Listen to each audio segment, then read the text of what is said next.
في 89 عودت الكرة مرة أخرى إلى تونس. أي نعم. علك من جديد تحاول الوصول إلى أفغانستان. ما كانت في تلك الفترة أفغانستان، كنا هاربين على أنفسنا، يعني كنا مطالبين ومطاردين، فليس لنا إلا تونس يعني. وهناك أيضا يعني التقيتم طبعا ليس معرفتنا به فلجأنا إليه، احتوانا جزاه الله خير. قديش قعدتوا في تونس؟ تقريبا 4 أشهر. 4 أشهر، هل ساعدكم في الوصول إلى أفغانستان؟ طبعا بكل تأكيد، لكن ليس مباشر يعني، ولكن يكفينا واحتوانا جزاهم الله خير. يعني أنا صدمنا بعدين عرفنا أن بعض الإخوة جزاهم الله فقراء اللي باع سيارته الخاصة حتى يصرف علينا، وفروا لنا بيت، وفروا لنا أكل. طب ما هي التجربة مع الأستاذ راشد الغنوشي دكتور راشد؟ هو لما كنا هناك تجربة دعوية إن صح التعبير، كان يعمل لنا لقاءات، يعطينا دروس، يعطينا خبرة كيف نعمل، نرجع ليبيا، كيف ندعو، كيف نكون أنفسنا من جديد، كيف نقرأ كتب، نسمع الأشرطة معينة.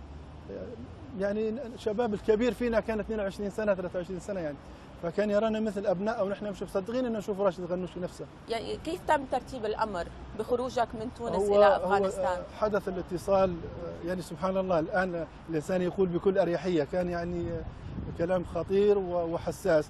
عندنا أحد الإخوة كان صديقي ومعنا في التنظيم جزاه الله خير، ورحمه الله الآن هو استشهد في أفغانستان، الأخ عارف الطربقية، كان سبقنا بفترة إلى السعودية وبقى فيها. هو من وين؟ من بنغازي. من بنغازي. اي نعم، ومن نفس الحي يعني اللي هو ابو هديمه.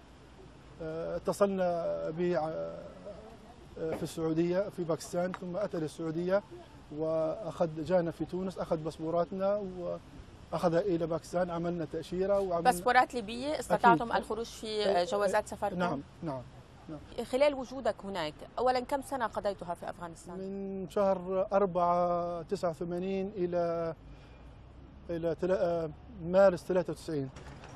يعني نتحدث نحن عن 4 سنوات تقريبا. تقريبا. ما الذي قمت به خلال 4 سنوات؟